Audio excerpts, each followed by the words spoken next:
Hello, people. I'd just like to explain a few things here. I've put males, the word males, and the meaning behind males in very large letters, and every other type of sex out there is in smaller letters. Just because males need to feel as if they're absolutely still the masters of the universe, which they're really not. They're actually at the lower end of this list. That's the lower end of the mountain, and here we go up the mountain to females who are in a smaller letter size, but not actually smaller than males. Males are actually at the bottom of the mountain. They've still a lot to climb to realize where they actually are in the spectrum of gender and sex, in my opinion. Peace and party here. Females, then, of course, you will have seen a few. The next one there coming in over females before you should have, but males first at the bottom of the mountain, and then you've got females then next. In this is the understanding of the sexes, okay? Yeah, okay. And then we go to pangendered and intergendered people, okay? Which is about gender, it's not about sex, okay?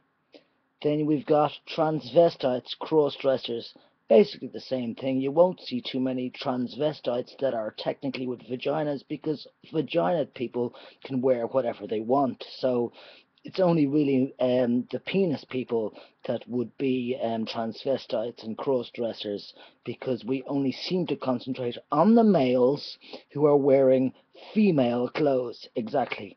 And then we go to transgender, transsexual.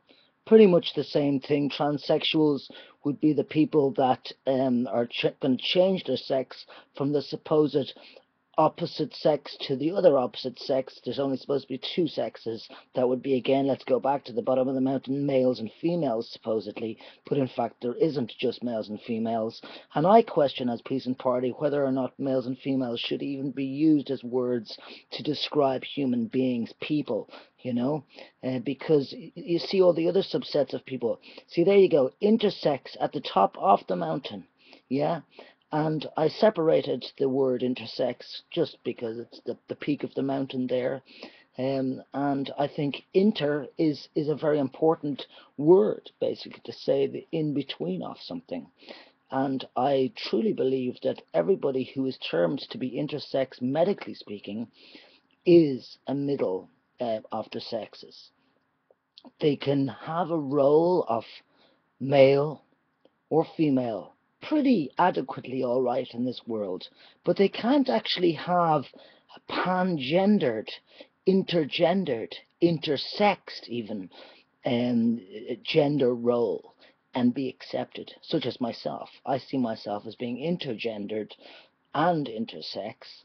I also see typical males and females not being in the higher percentage of the population. I would actually see intersex people being the higher population of beings that are living, have existed for a long time, yet have been genetically, not genetically, surgically altered, corrective surgery done on them by doctors who think that they're abnormal and need to be corrected or fixed, which I would highly disagree with.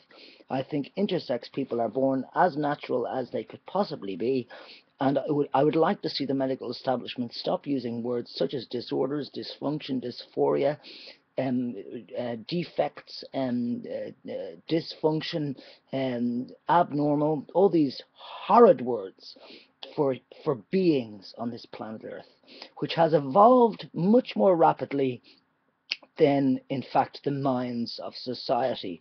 And why haven't the minds of society adapted and evolved with the actual realities of different sexes and genders on this planet?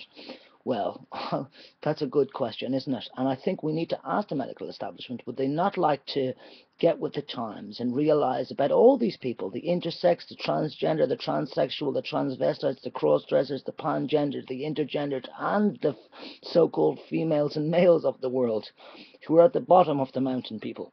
Bottom of the mountain. We, the evolved, are at the top. And we're told that we're at the bottom because we're abnormal and stuff, they say. I question, are we really? And I'd like you to all think about that now in yourselves. Think about what I've said. Think about what you're looking at. Think about when you next go outside of your house or your home, wherever you live, and start looking at people like without staring at them. Excuse the cough. And try and ask yourself, where do you fit on the mountain? Are you evolved? Are you with the times? Sorry, leaving the males out of the picture there. There you go, males. Look, oh yeah, whoa, males. Ah, yes, so evolved, so evolved. Yes, they're so able to accept different sexualities even. This has got nothing to do with sexuality, by the way. This has got to do with gender and sex as human beings. Okay? Sexuality is another ball game altogether. Okay, so please think about the people that you live with, people, and that would be great. I'd really appreciate that, because us people, we really do need to get together and have the same mind. The mind of respect, tolerance, understanding, sensitivity. Thank you for listening. Bye-bye.